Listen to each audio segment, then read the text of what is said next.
এই হলে আবু সাইদের বাড়ির অবস্থা। সাইদ চেয়ারম্যানের বাড়ির হলে এই অবস্থা দেখেন। এটাই সেই সাইদ চেয়ারম্যান, যে চেয়ারম্যান ডাইরেক্ট মনে করেন যে আন্দোলনকারীদের উপরে গুলিবর্ষণ করছে এবং গুলিবর্ষণ করার সাথে সাথে মারা গেছে। এই সেই চেয়ারম্যানের বাড়ি।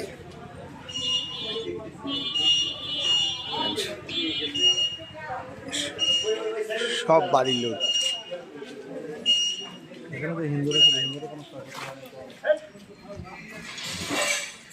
ভিতরে ভিতরে সব ভাঙচুর, কিছুই দেখার মতন কিছুই অবশিষ্ট নাই।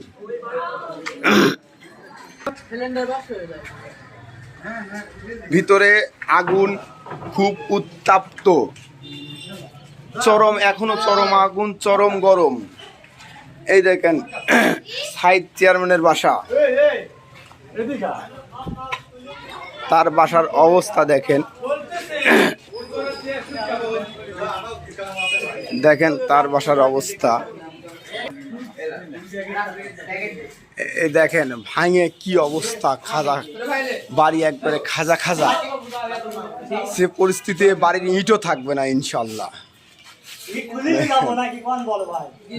দেখেন কি পরিস্থিতি ভাই, খুলিলে গেলে কেউ কিছুই কবি না, কোয়ার লোক নাই, আর কোয়ার লোক নেই, সব খুলিলে চলে যান, গরিব মানুষের মাঝে সব বিলে দেন।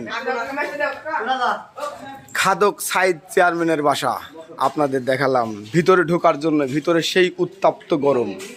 আল্লাহ হাফেজ।